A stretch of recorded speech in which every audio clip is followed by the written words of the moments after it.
It's just like if when you drafting like NFL, like they drafting players, one dude from LSU, one dude from Oklahoma, they both working on stuff individually. They don't know what each other working on. But when they come to the team, it just magically like, oh shoot, so what you were working on over there actually does work for me. Right, right. It's the same thing. Like, oh man, I'm over here working on this, letting God work on me. The lady, oh shoot, I'm over here letting God do this. And so now when y'all come together and y'all say like, okay, you want to take this next step, you realize like, oh shoot, so he was making us perfect for each other this whole time.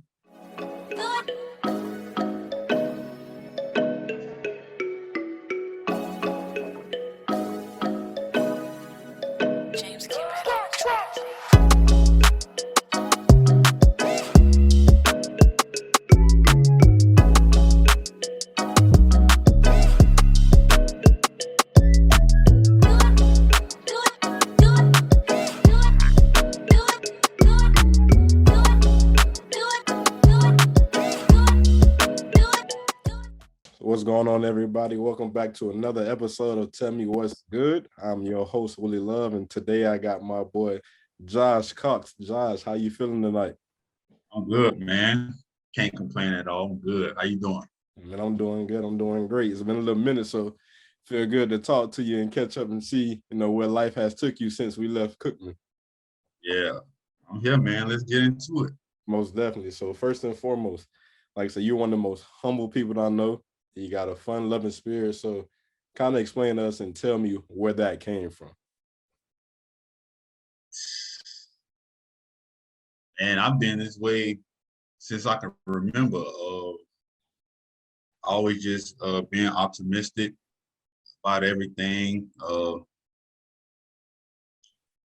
I ain't too much to it. I just been this way since I can remember, man. I never liked being a person that's mad or frustrated. So whenever I start to feel that way, regardless of what it is, I just try to do things or think about things that'll get me back into a good mood. Of course, I don't succeed every single time, but that's always my go-to. Like, I don't want to be angry. I don't want to be mad, especially now, like, I've learned so much about life. I'm just like, there's no point in being mad. I don't want to be stressed about anything because whatever I'm dealing with at the moment is only temporary anyway.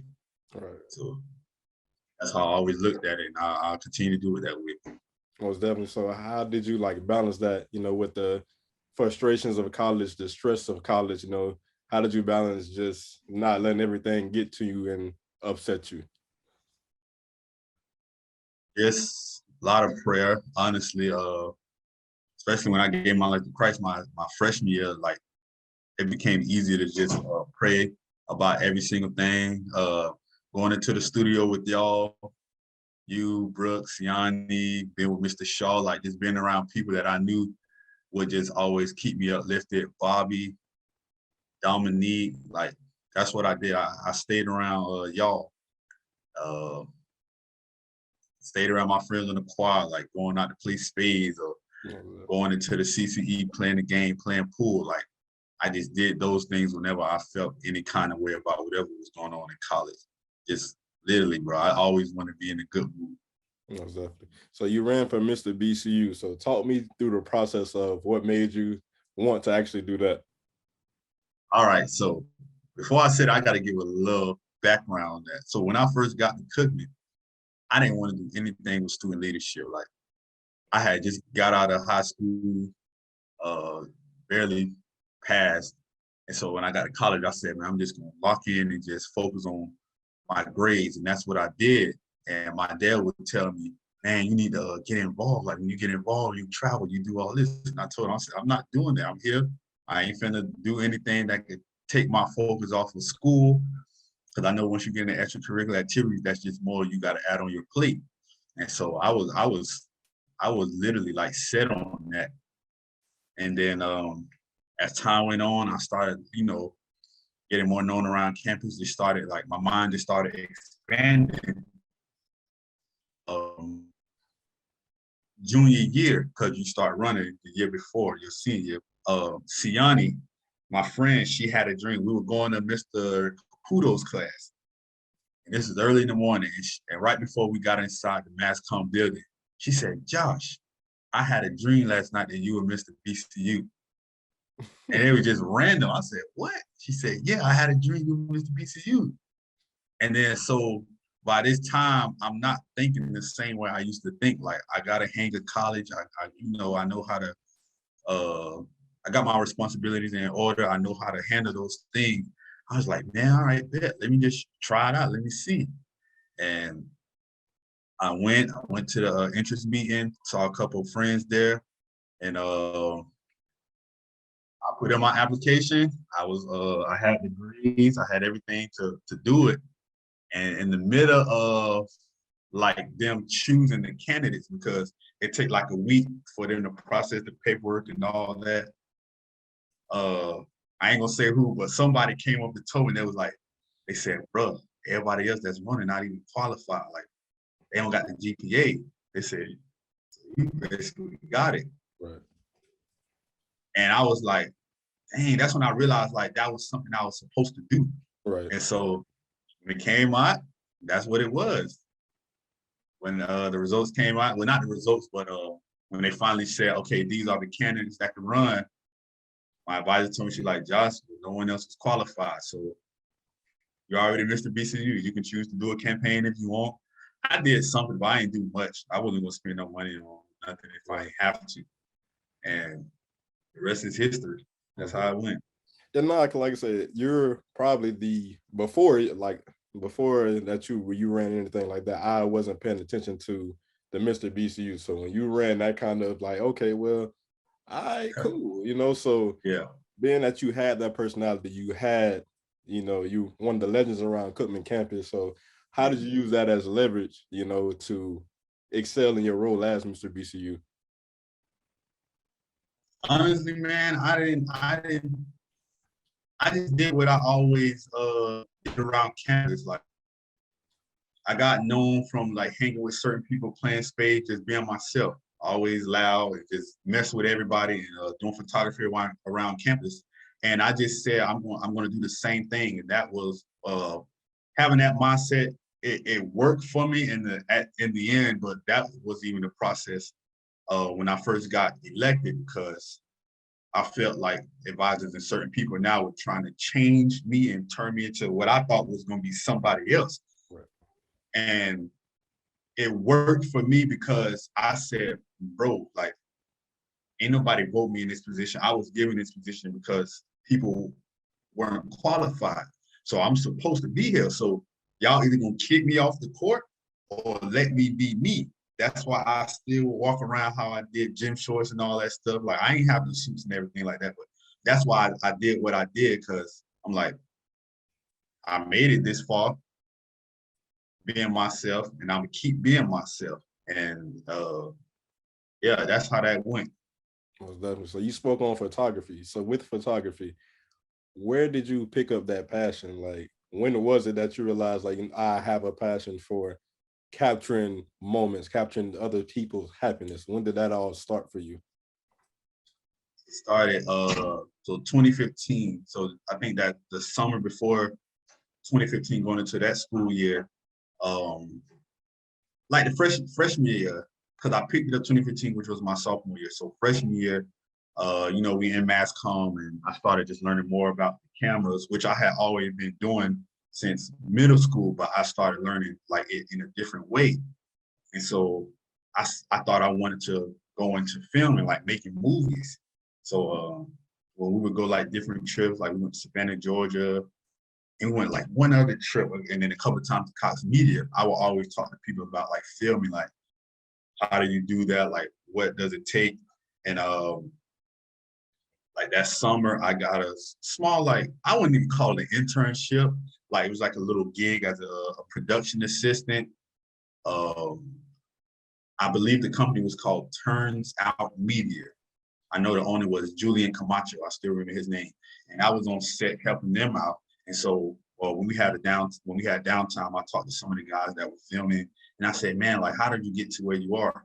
And they said, honestly, man, a lot of us started in photography. He said, that's the easiest thing to do. You started photography, you learn lighting, you learn all the things that you're going to need for filming. And once you do that, it makes filming a lot easier. Right. So I came back, I let my mom know, and then when I got around my family, summertime, they want to see how your first year of college going. I'm letting them know, like, man, this is what I want to do. Like, the guy told me what I got to do. I got to start with photography. But what was so crazy is I never thought I would do photography, because I remember I used to talk to this girl in high school, and she did it. And I said, bro, I would never do photography. Like, I don't see how anybody can do it. But when the guy told me that, I said, okay, this is just a path I have to take. So my uncle let me borrow his camera. It was a Canon T5. And when I got back to Cookman my sophomore year, I just started doing it, like Right. learning. I had to YouTube everything. There weren't any photographers. There were photographers on cameras at that time, but I didn't know them. I know it was Namdi and then Leo. So I didn't know them like that, so I didn't feel comfortable going up asking them, like, hey man, show me this or that. But I would just go on their page and watch their photos and just try to mimic whatever they did. And I learned, I just kept learning. I kept realizing, well, as I learned, I realized the limitations of my camera, and I realized how expensive it is. It just got crazy from there. But once I started learning those things and I started connecting with different people and seeing like how many people actually enjoy having their photo taken, it really like made me just want to stick with that, because those moments were priceless for me. Like, when people would say, I don't like taking photos, and I say, all right, let me just take this photo. If you don't like it, I won't bother you. I take it, show them, and they face light up. And so I'm like, man, I want to keep doing this. And so I never really got back into video. Like, even now, I film every now and then, but it's still my number one thing. So yeah, man, it's been a cool journey with that. Most definitely. So to continue on that journey, so after graduation, what was it like with you with adjusting to the post grad life and trying to find your niche with photography? It was rough, because I did everything I was told to do um, leading up to graduation, so you could be set afterwards. I stayed after in my professor's office. I asked about different things. I did the whole resume building, getting your resume right. I did the LinkedIn, make sure you're reaching out to people, reaching out to alumni, the DJ Nails, what's the other guy, Mark Gottlieb, and a couple others. I did everything. And then when it came down to graduation, after graduation, none of it worked. So it was rough. Like, I applied to so many different photography jobs, but at the time I think I had a 70D. And the few people that reached back out to me, they would always ask, what camera do you have? And I told them, they were like, sorry, you gotta have at least this camera. I was just, dang. So it was rough. Like, graduated May 5th. So like 3 months up until like August, like mid-August, it was rough because I couldn't do anything in my field. And I just started like not panicking, but like that post-grad depression, that's a tough thing, because you were hearing as Mr. BCU, like you basically like on top of the world at that point, on college at least. And you hearing all the good stuff. Oh, thank you for this. How much you made an impact on somebody's life. Professors looking at you a certain way, like, oh man, you're gonna go far. And now this graduation, you're like, all right, all these things these people said it's about to take off, and nothing happens. Right. And that was tough. So what I did was I went back to my high school. Like, after just getting over it, I was like, I either do something about it, or, nothing that will ever come out. And that's how I started thinking, like, no, if I quit, I would never get to where I want to be. But if I work towards it, there's always a chance that something could come out of it, even if it's a 1% chance. Like, that's even better than zero. And that was the mindset I started like taking. And I went back to my high school. I asked my coach if I can help out with the football team, like doing the media for them, because 2018, like, no one was really like doing all those things on social media for football, at least, like they are now, unless you were IMG or like a top program, but no one was doing it. I said, okay, I'm gonna start right here, because my dream has always been to get to like a top college team or then to the pros. And I started there, like doing it for free. Even still to this day, I go out there and just take pictures for free. and that's why I got all my practice. And yeah, just continue going from there. So to speak on the pro level, you have done the work with, the likes of Brandon Marshall with I Am Athlete.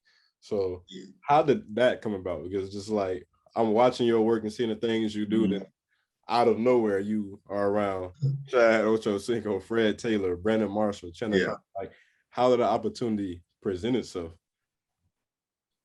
It's a cool story because so after graduation, once I got into swimming thing, I started working. Which, by the way, I was working overnight at a hotel.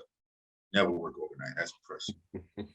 But I was just like literally like going back to prayer. I'm like, God, like I need somebody. I need to be around some people because I was so used to being in the studio, bouncing ideas off of everybody, like being able to do whatever you want to do creatively. Right. But when I got back home, I didn't know anybody.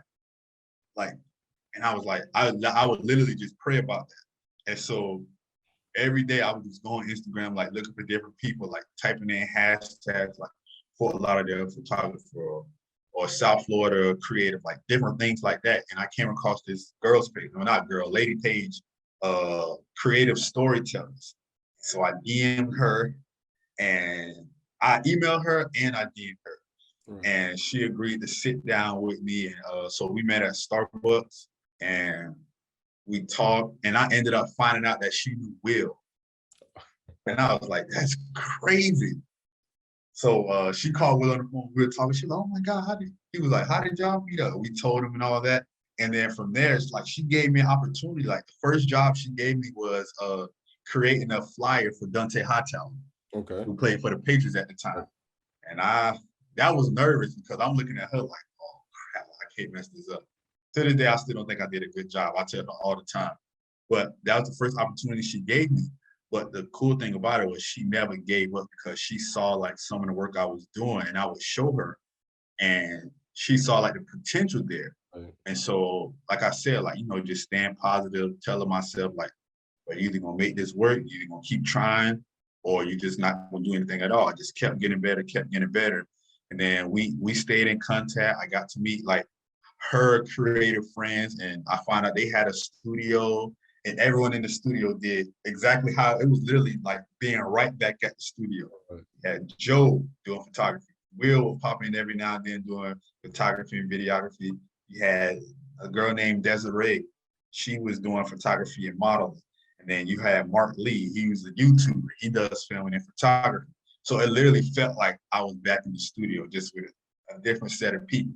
Right. So that as, I just kept, I guess you could say like proving myself. She just kept seeing my work because she's very like, what you call it? I don't even know the word, but she's not going to work with anybody. And I knew that. And I was, who does she work with? Yeah.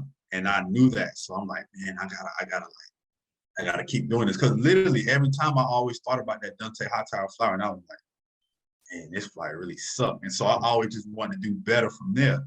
And it worked out. Like I kept getting better. She liked the work that I did, and we would stay in contact. I found out that she was working with House of Athlete, their first facility. Mm-hmm. And I got a chance to go over there, meet Brandon. I would just go there, take some photos every now and then. And then once they started the podcast, she asked me, she's like, hey man, Brandon want to do this thing. This is our first time trying it out. We just want to see where it goes. Do you think you could come and help out? I was like, yeah. By this time, again, like I'm a give first person. And again, keep that same mindset. Like if I don't try, I never will get there. So I went there just to help out. There's like the first episode where they were inside the old facility where it's 4. Yeah. They got the big old black screen behind them. Mm-hmm. And we did good. Like I was just on the camera. I didn't do nothing, just made sure it stayed focused. I think my camera was on Reggie. I did that, and then I think they were filming like every 2 weeks then. And she called me back for another one. And I did it again, just did good. And she called me back for another one. And then by like the 3rd, 4th time, she told me like how much would I charge if I wanted to do it. I wouldn't even think about that. I don't know. So we put together a little price, and then I just started getting paid from it. She would tell me to send an invoice. Everything was going through her. And got on I Am Athlete, stayed there till what, season 2, like I think the second episode, that's when Chad started, like when he became like a regular on the show. And yeah, that's how I got into that, bro. From that, all from praying and asking God, like, I need some creative people, and then linking up with Christina, who happened to be friends with Will, and a couple years later, That's I got amazing. to work with them. That's It was amazing. cool. Well, you took that opportunity, and then when they did the combine for the athletes, Mhm. they didn't have one for the pandemic and COVID. So, Yeah, what was that like for you? Because you did that, and then you had many pictures of Leonard Fournette, Ocho yeah, Cinco, Justin Jefferson doing 101s. yeah. Different athletes that came out 2 draft classes ago. So, like, how was that experience for you to be out there on the field and be able to be a photographer for those moments for those young athletes? Man, it's honestly like a surreal feeling, cause like that stuff I used to just think about cooking. Literally used to just be in my dorm, like whenever my friends come over, we would just be talking about it. And so every time I go out there on the field or I get home and I'm looking through the photos and I'm just like, dang, like I really took pictures of so and so. It's just a cool feeling. Like I remember one moment, I used to I wanted to get into like taking like pictures of female athletes, Right. and I came across Lexi Brown page, and I told my cousin, I said, bro, I need to take pictures of Lexi Brown. That's when I had like a little Instagram crush on her. And last year, just going to HOA, I walked in and I saw Lexi Brown, and bro, I was just like, I literally was taken right back to the dorm, and I said, dang, bro, I put up my camera so fast. But by this time, I knew how to like compose myself because I had been around athletes. So I would just say, "Hey, man, my name's Josh. This and that. I just want to take pictures." And she was like, "Yeah, sure, I don't mind." And so, bro, it's a surreal feeling. Like I think about it literally just about almost every other day. Like, man, I really got to do what I've been saying I wanted to do for years. Like, it's a very good feeling, man. Most That's all definitely. I can say. So with that, like, what are you doing now? So post I Am Athlete, I see you taking pictures of, the different baseball teams, high school athletes. Mhm. So what exactly is that you're doing now with your photography? Same thing I've been doing, always giving.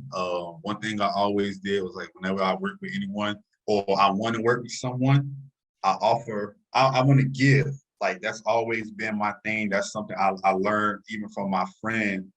Uh, he's a like finance guru, like help people kill debt very fast. And one thing he was telling me about was when he first got in his business, he just learned like to give, give, give.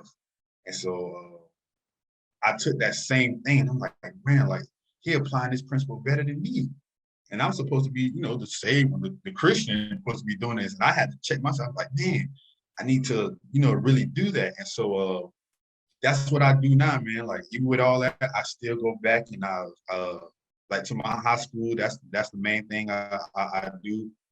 Just go and give, and I just talk to people, let them know what I want to do. I don't tell everyone, all my friends, but just go and give.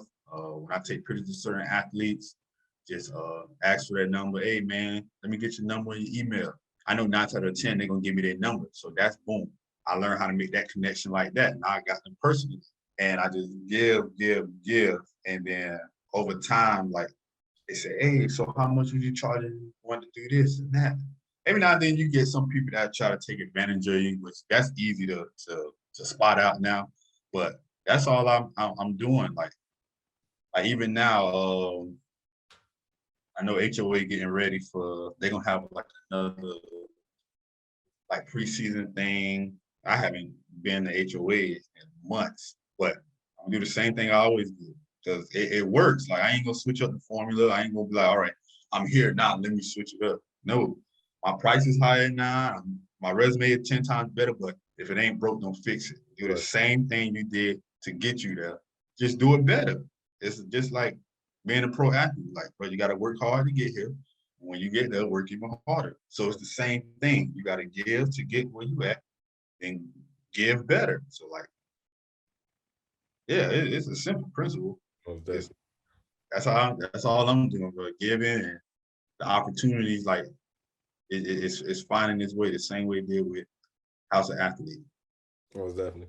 So I want to get into a little something personal. Not too long ago, you got engaged, you proposed, man. So Oh, yeah, in that moment, like I say, because myself, I'm getting my mindset, getting ready for that moment, because I know when yeah, I'm ready, just trying to get everything in line and what have you. yeah. But when did you know that your partner was the one that you was ready to pop that question? I can tell you this, bro. True story. I was with my girlfriend at the time. This was February 2020. So, but yeah, if you don't know, I think you do know, but my dad was a pastor, right? Yeah. So, he in tune with God, he knew his thing. And it was one night, February. It was after my birthday. It had to be like February 9th or probably a little bit after that. He called me in his room. He said, Josh, come here. And the girl who I was with at the time, he said, that's not your wife. And I said, huh?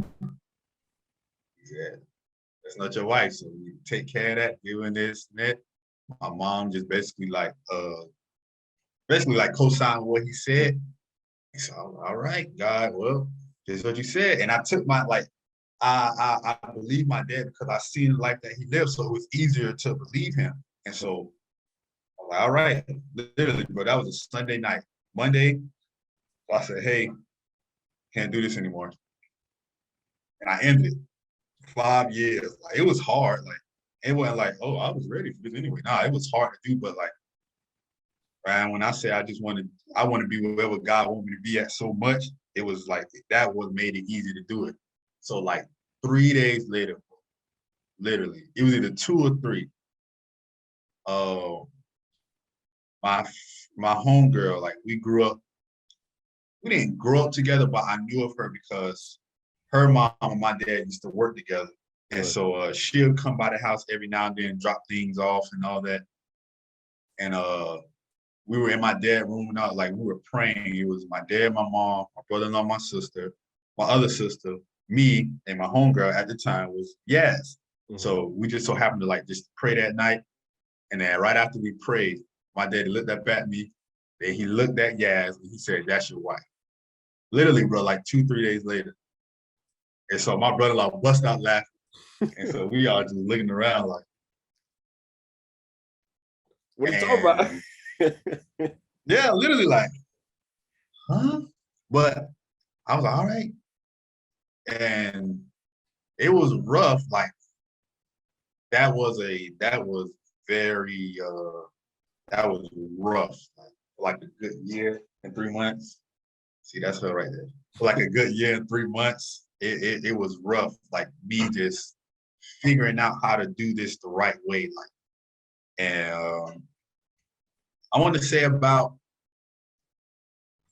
February or March of this year is when it clicked. Like, oh shoot, this really is my wife. Like, now we got like some. Not only we got like history from the past because I actually used to have a crush on her in high school, Right. but we went our ways.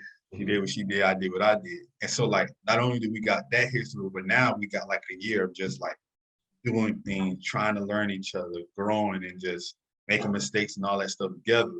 And so it was about March of this year that it really hit me like, this is why she is. And I was like, oh crap, I started understanding. And we were talking about like, okay, like making the next step, like, and I said, all right, God, like, you gotta show me like how to do this. Like, I already basically jacked this thing up for like a year. So I'm like, I don't want to do that no more. And one day I was driving, I was going to Publix, and bro, literally propose. No, no, no, no. So leading up, so it's around like August of this year. Um, I'm thinking about like proposing and stuff. I'm like, okay, like around this time, things going differently now, better understand. I'm like, okay, it's time to get this going. Um, it was Sunday. I said, man, I think I got to do this Friday, like randomly. I said, I think I got to propose Friday. Literally 5 days later, I get on the phone with my brother Craig. I'm talking about it and this and that. He's like, well, bro, that's what God said, do it. I said, no, no, no, it got to be Thursday. It got to be Thursday. And I told my mama, she gave me like a statement talking, you want to wait all this time? You want to give me 4 days? And I was like, I don't know. It just So happened like God that. said, like, I gotta do it Thursday. And it just literally came together like this, like so smoothly. So yeah, I found out 2020 February, Yeah. but it really hit for me and it became real for me like earlier this year around February, March, like a whole year later. Like that's when it became real. Yeah, that's what it is. So most definitely. So what would you say to everybody that would see this is your biggest thing, like your biggest takeaway to have like a successful relationship, whether it be trust, communication, those kind of things? Like, what is the biggest thing for you in your relationship that you've worked on to get it to this level that it is now? Obedience to God. Like really just like really doing your best to just say like, all right, I'm gonna just see what God wants from me.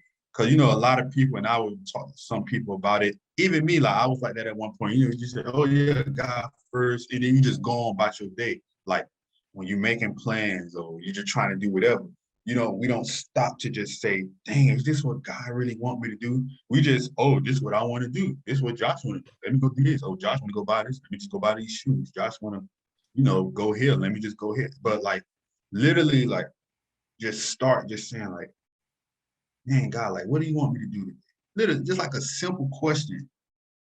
That's what I would say, because that's the only thing that worked. And I talk to her about it all the time. Like, it didn't click, bro. When I say I tried my way, then that's why that year was so rough, because I tried to do stuff like how I did it with my ex. Or I tried to do like what I saw my dad do with my mom. And I'm like, oh, okay, their marriage worked. They've been getting to the point I could do that.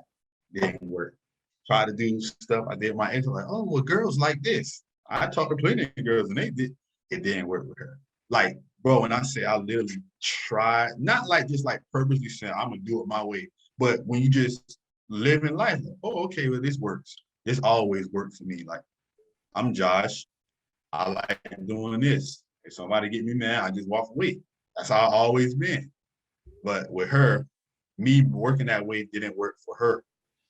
For me, it was it's how I keep peace. Like I'm good. Ain't nobody never complained.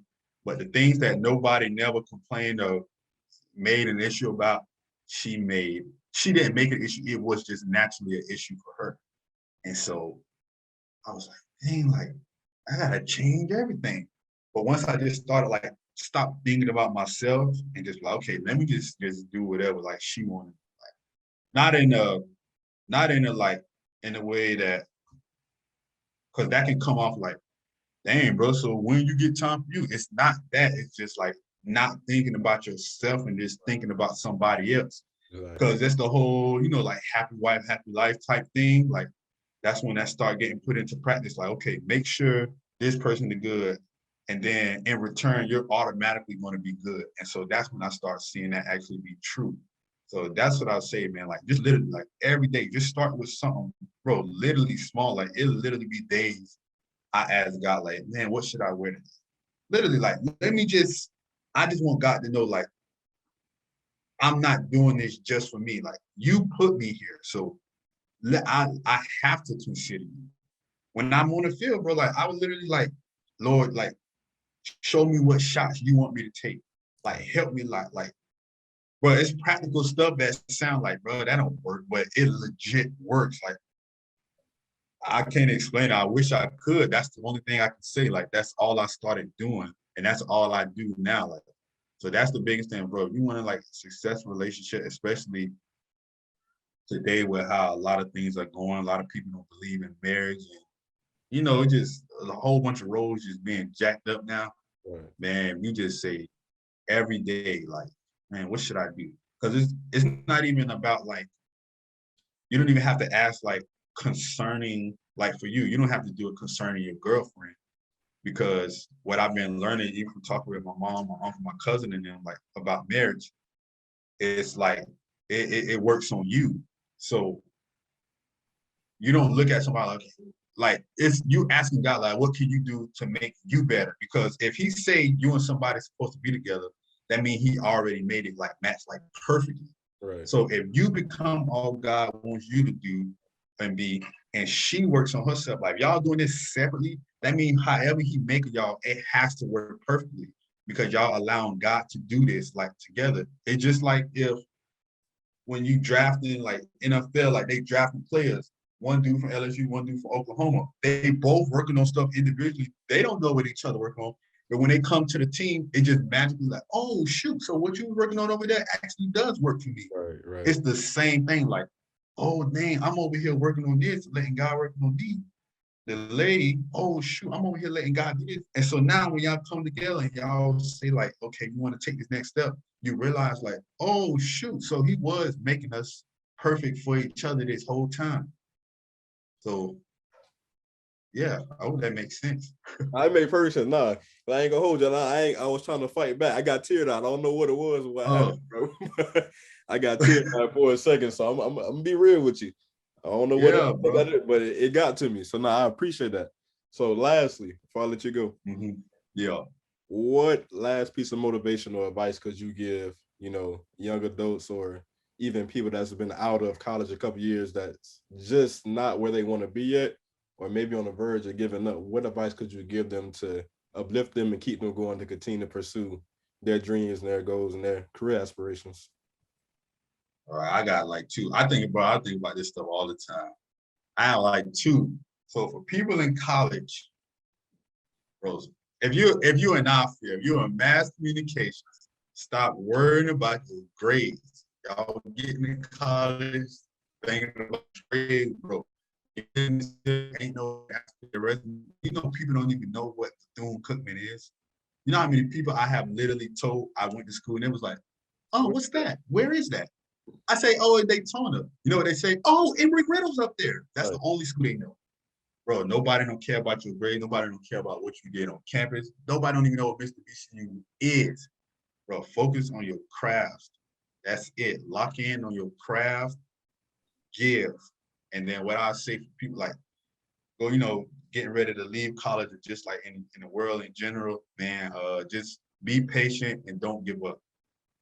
Again, like if you're working towards whatever you got to, there's always a chance that you just might get to where you want to go. But for 100% fact, if you quit, for a fact you won't ever get there. So it's better to live like believing and saying, man, if I keep working on this, I literally just may get this right. Because when you get older, you have them down times, and you just thinking about stuff in life, you'd be like, man, like what would have happened had I did this? Bro, I think about what my life would be like had I not gone after what I wanted to do. And that's a way better feeling, because I used to have feelings in college and I was like, dang, man, I ain't do this. Like, I probably would have been here. I probably would have did this. And that feeling sucks. Right. So go after what you want. Literally, just don't give up. Like, because that 1% is always better than 0. Exactly. That's my advice. Most definitely. So, man, like I said, I appreciated the talk. Like I said, it's been a minute since we sat down and talked. You feel me? Yes, sir. It's great to get wisdom. Like I said, I took more of this personally I don't know how everybody else is going to take it, but more so for me, I took it very personally. Yeah. I truly appreciate it. You feel me? So, like I said, just keep on doing you. Keep on growing, man. I'm proud. I'm happy to see the growth in the things that you do. Like I said, yes, sir. It's great to see people I went to school with do big things. You know what I mean? So I'm proud. I'm happy for you, G. Appreciate you, man. What's crazy? Earl literally hit me up like a couple hours after you hit me up and asked me to do something here, and I was like, nah, I already like committed. So it was just crazy because I ain't talking nobody from Cookman in a minute about doing anything like this. So that was kind of crazy. So I guess I need to be here. And I hope, brother, you like whatever I say, I hope it really like helps you, bro. Honestly, I'm happy to see you doing things in your field and going after honestly what you want to do, bro. Because you have to make it, bro. Like I'm trying not to talk too much, but like it's just like it's simple things that we overlook and that I started learning. Like that stuff actually worked. Like, bro, nobody that went after what they wanted in life didn't make it. Like it wouldn't make sense. Like if you listen to everybody that's not where they want to be, at some point they just gave up. Right. That's the common thing. Like nobody is sitting around because the people that didn't give up, they either still working towards it and will eventually get it, or they got it already. Like, so bro, like you just literally keep doing it. Literally ask God God, what do you want me to do? All right, I'm doing this. Like, and learn how God taught you. He may just give you just random ideas. That's how it come to me. I just get ideas, bro. Like, it ain't no, I hear a little whisper or like it just drop on me like random ideas. I just like, oh dang, like the business I started, Picasso, it bro, randomly dropped on me. Like, and when he wants you to know it's him, he gonna let it be known. He wanted me to do Mr. BCU. He let it be known. I'm gonna get somebody a dream, they gonna tell you gonna run. I ain't want to think about that. So like you never gotta worry about, you never have to worry about anything, bro. Like you just ask God, man, what can I do? You wake up in the morning, bro. All right, God, what you want me to do today? Or if you already in the swing of things, right? You can't ask him what job I want to work. If you already working, what do you want me to do on the job? Who, you know, what can I do to be better? Like, and he just like, bro, over time, you're gonna be like, oh shoot, and bro, junk just come together. Like, I literally can't explain it. Like, No, it's like I understand. 'Cause like I said, that's the whole purpose of me doing this podcast. It was more so. It's yeah, not, because I had, someone come to me that, oh, you can monetize it. I don't want to monetize it. That's not the yeah, focus. My whole focus behind this is to give back, to give to people yeah, that they need it. You know what I mean? Because little do you know, when I'm going back and editing and looking at it, it's like, okay, well, all right, well, I just heard that again. I'm like, okay, I can use that, and yeah, even within last week with Deja on it, she was like, it's crazy because when I dropped it, we shot that a long time ago. But when yeah. she watched again, she was like, I needed to hear that for myself again. You know what I mean? Wow. That's the purpose behind it, to Yeah, actually give people gems and give people, a whole bunch of other people's perspective. This is not something that's yeah, it's set people. It's somebody different every single time based off whatever yeah, topic that's at hand. You know what I mean? yeah, So it's just trying to give back to, people just like us, young just like us, that may need that encouragement, that, yeah. uplifting at a random time. So that was the whole purpose behind this. So if this does take off, then it does take off. But for the most part, Right. it's just here to give back, and also to me. I can hear from different people every single time I do it, and take in from everybody and pour Yeah. into me. It's just as much as I can pour out to them doing it. You know what I mean? Keep doing it, bro. Like it's gonna get where it needs to get. And the fact that you're doing it from the heart of giving, like you can never go wrong when you give. Like you said, people tell you monetize it, people gonna keep coming to you about that. And then when stuff start really moving, you're gonna get them people, if you haven't already, like trying to get on board to do all this and that, but like don't lose focus, on why you started it, bro.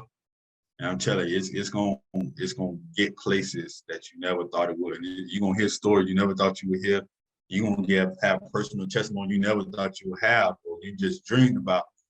But so yeah, that's what's up, bro. Keep that giving heart, and telling you, bro, from experience. You just keep giving with a pure and genuine heart, but it's gonna just like you're gonna be like, dang, I didn't know this happened like that. Like, are you gonna be looking back next year around this time like, it's crazy, bro, Right. for real. I'm telling you. So keep doing it, dog. That's what's up. Most definitely. I had to have it. Like I said, I had to have you on the phone. One of the first ones. I had to. You know what I mean? So, like I said, I appreciate it. Who knows what happens if we have you on again. We'll see where it goes from there. But always, bro, Yeah, love. I appreciate you, my G. sir. Love, bro. So.